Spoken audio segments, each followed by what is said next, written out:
Hello and welcome back to WebWise. Today we're going to do a review of the 2012 Ford Focus SEL. Let's take a look under the hood. We have a 2-liter dual overhead cam 4-cylinder. It's pretty basic under the hood. You will notice electric power steering. Aids in fuel economy. A lot of cars are going to this today, especially hybrids. They're traditionally the engine that started it. Most things under the hood are yellow that you need to be aware of. Engine oil. Up in the front, the hood release. There's a blue cap for your washer solvent. Over here we have the antifreeze. Instructions on there. You don't want to open that when the engine's hot. Be taking a trip to the hospital. Here's your engine oil fill. This engine uses 5W20. Very important to put that oil back in the engine if you were to change your own oil. Here's your brake fluid. You can see through on the side. Sometimes not necessary to open up and look in there. There is a level indicator on the side. Fuse box. If you ever engine won't start, or maybe you have some lights that don't work, it might be a good idea to check under here. Maybe something you could fix yourself. Save yourself some money.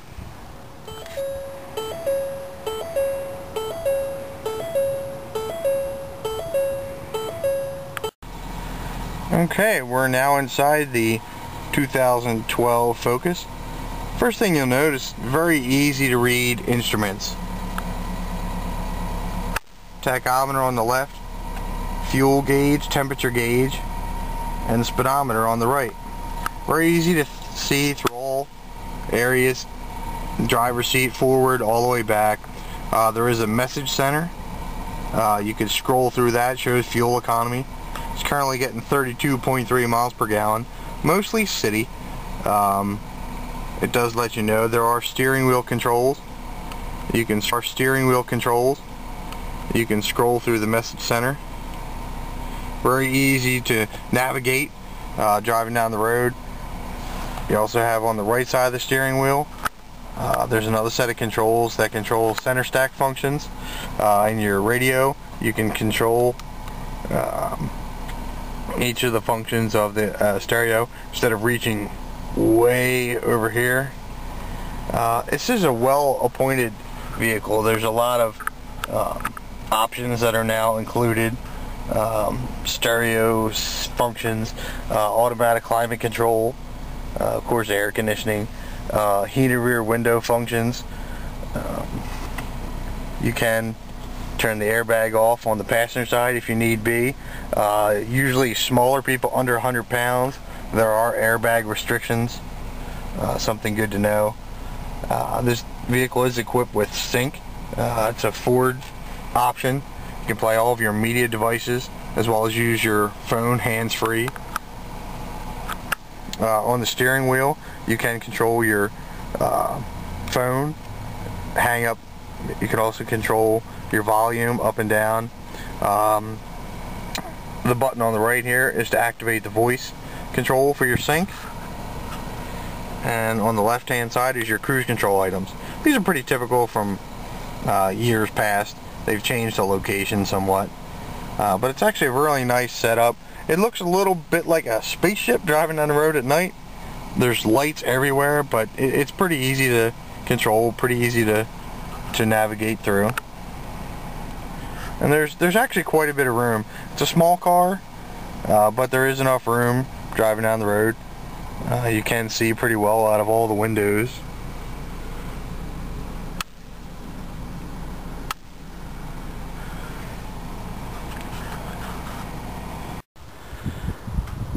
Okay, here's the back seat. Not a whole lot to see. There are fold down headrests, left, right, and center. There are tethers in the back shelf for child seats.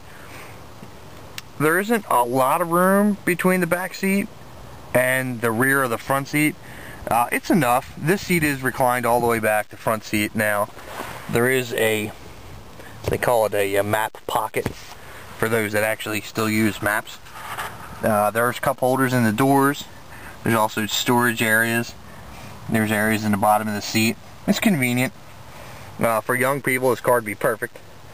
Driving around, you get great fuel economy, and there's enough room, and it looks sporty.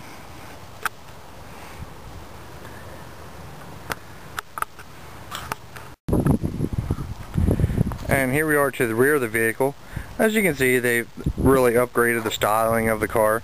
It's pretty sporty. It's a nice looking car. As with many other cars, they come equipped with a key fob. You can obviously lock and unlock the doors as well as pop the trunk. This trunk has the added feature of actually opening all the way up. Very convenient if you're loading groceries in. You can take a look at the size of the trunk. It's actually a considerably large trunk for a relatively small car. There's quite a bit of room in there. It's well lit. You can fold the seats down if you need to carry, say, like a guitar or extra groceries or something of that nature. It should fit just fine. In the rear of the car, something else to note, there is an auxiliary fuse box in the back. Again, if something didn't work, a radio or a power point, perhaps maybe for a GPS, you may want to take a look. Maybe something you can fix yourself, save you some money.